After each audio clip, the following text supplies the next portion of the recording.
बताया क्या बोलना है। और यकीन के साथ मैं आपको बता रहा हूं, नूह के पास सलम्बा गांव है हमारा।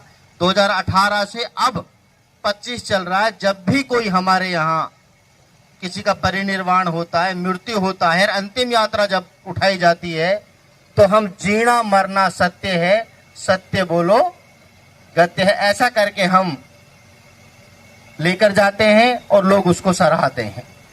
उसके बाद में फिर रस्म पगड़ी का प्रोग्राम जो लगातार हमारे समाज में चलता आ रहा था, दादा परदादा पुरखों से चला आ रहा था, तो उसका हमने समाज के लोगों से उसी दिन कह दिया था ऐसे हाथ जोड़ के कि हमारे पिताजी हमें छोड़कर गए जैसे आज हमारी बहन हमें छोड़कर गई है। हमें इस बात का कोई खुशी नहीं है कि हम रिश्तेदारों को बुलाएं, उनको इनविटेशन दें, गली मोहल्ले बस्ती के लोगों को बुलाएं, उनको इनविटेशन दें कि हमारे पिताजी चल बसे, आ जाओ भाई लड्डुओं का प्रोग्राम है।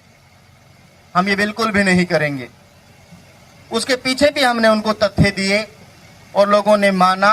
हमने शोक सभा का एक प्रोग्राम रखा, बंते जी आए, माता जी गई तब भी ये हुआ, अब हमारे चाचा जी गए तब भी ये हुआ।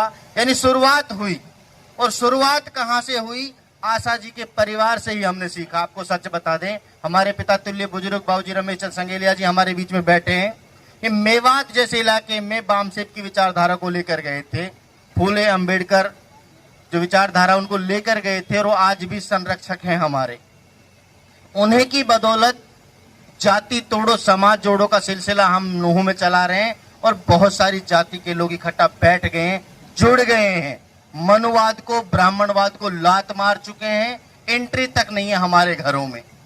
तो ये सब कैसे संभव हुआ? बहन आशा का जन्म तो उस परिवार में हुआ जो पहले से ही अंबेडकरवाद से जुड़ा हुआ था। बहन के घर पे मैं एक बार ही आया, पिछले वर्ष, इसी वर्ष आए थे शायद हम। 1 घंटे हम रुके, 1 घंटे में उन्होंने इतनी बातें हमें समझा दी, इतना अनुभव राजेश जी ने और बहन जी ने हमें दिया कि भाई ऐसे ऐसे आगे करना है। और यकीन के साथ कह रहा हूँ, जो उनसे हमने सीखा हम उस पर अमल भी कर रहे हैं।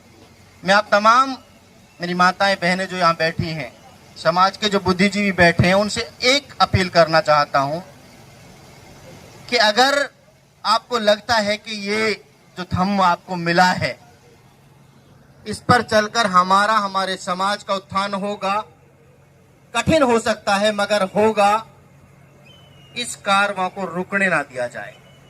इसको अपने घर में, अपनी रिश्तेदारी में, अपनी गली में, अपने मोहल्ले में, अपने गांव में, अपने समाज में प्रतिस्थापित करना होगा। इस मौके पर मैं इतना ही कहना चाहता हूं कि आप तमाम अपने